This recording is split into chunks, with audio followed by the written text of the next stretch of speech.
ఇప్పుడే country delight యాప్ని download చేసుకోండి. Download the country delight app now. నేటి సమాజంలో ఏ వ్యక్తి అయినా గౌరవంగా జీవించలేకపోయినా ఆర్థికంగా అవస్థలు పడుతూ వేరొకరి కిందట బానిస బతుకుతుంటే అలాంటి వారిని ఏమంటాం? ఏం బతుకురా వాడిది, కుక్క బతుకు అంటూ హేళనగా మాట్లాడతాం. ఇప్పుడు ఈ మాట ఎక్కడైనా చెల్లుతుందేమో కానీ ఇకపై బెంగళూరులో మాత్రం చెల్లదు. ఎందుకంటారా? ఈ సిటీలో ఉన్న వీధి కుక్కలకు రాజయోగం కలగబోతుంది. బెంగళూరు మహానగరంలో ఉన్న వీధి కుక్కలకు చికెన్ బిర్యానీ పెట్టాలని అక్కడ పాలకవర్గం నిర్ణయం తీసుకుంది. అది కూడా ఒక్కరోజో ఒక్క పూటో కాదు, ఏకంగా 3 పూటల చికెన్ ఎగ్ బిర్యానీ అందించేలా బృహత్ బెంగళూరు మహానగర పాలక సంస్థ ఒక సంచలనమైన నిర్ణయం తీసుకుంది. జంతు ప్రేమికుల విన్నపం మేరకు నగరంలో ఉన్న వీధి కుక్కల సంరక్షణ బాధ్యత నగర పాలక సంస్థ తీసుకుంది. వీటికి పోషకాహారం అందించాలని భావించింది. ఇందులో భాగంగా కుక్కర్ తిహార్ అనే కొత్త పథకాన్ని తీసుకువచ్చింది. ఈ పథకం సారాంశం ఏంటంటే బెంగళూరులో ఉన్న వీధి కుక్కలను గుర్తించి వాటికి మంచి ఆహారం అందించాలన్నమాట. ఆహారం అంటే ఇలాంటి ఆహారం కాదు, ఏకంగా బిర్యానీనే పెట్టాలని అందరూ ఏకగ్రీవంగా నిర్ణయించడంతో బెంగళూరు వీధి కుక్కలు ఇకపై తగ్గేదేలా అనబోతున్నాయి.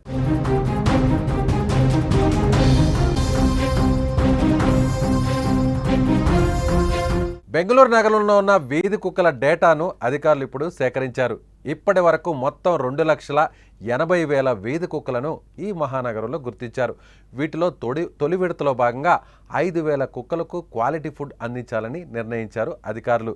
స్ట్రీట్ డాగ్స్కి ఫుడ్ అందించే ఈ కార్యక్రమం కోసం బీబీఎంపీ ఏటా దాదాపు 2,88,00,000ను ఖర్చు చేయాలని లక్ష్యంగా పెట్టుకుంది.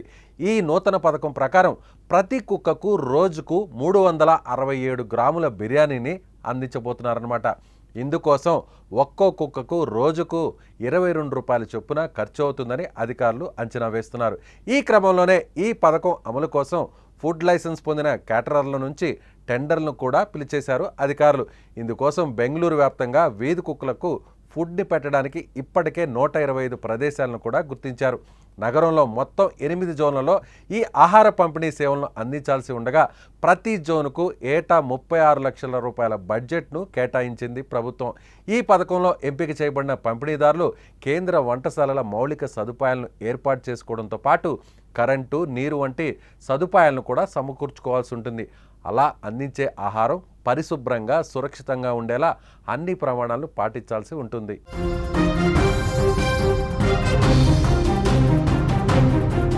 బెంగళూరు నగరపాలక సంస్థ నిర్ణయాన్ని స్థానికులతో పాటు ప్రజాప్రతినిధులు సైతం వ్యతిరేకిస్తున్నారు. కుక్కలకు బిర్యానీ ఏంటని ప్రశ్నిస్తున్నారు. చాలా ప్రాంతాల్లో వీధి కుక్కలు చిన్నపిల్లలపై తెగపడుతున్నాయని, ఇప్పుడు వాటికి బిర్యానీలు వడ్డించి జనం మీదకు వదులుతారా అని విమర్శిస్తున్నారు. కాంగ్రెస్ ఎంపీ కార్తీ చిదంబరం ఈ పథకాన్ని తీవ్రంగా విమర్శించారు. కుక్కలను ప్రత్యేక షెల్టర్లకు తరలించి అక్కడే వాటికి ఆహారం అందించడం, టీకాలు వేయడం, సంతానోత్పత్తి నియంత్రణ వంటి శస్త్రచికిత్సలు చేయించడం వంటివి చేయాలి తప్ప ఇలాంటి కార్యక్రమం ఏంటంటే ప్రశ్నిస్తున్నారు. కానీ ఇలా బహిరంగంగా వీధి కుక్కలకు ఆహారం అందించడం వల్ల ఆరోగ్య సమస్యలు తలెత్తవచ్చని, అవి ప్రజలకు ప్రమాదకరంగా మారవచ్చని ఆయన ఆందోళన వ్యక్తం చేస్తున్నారు.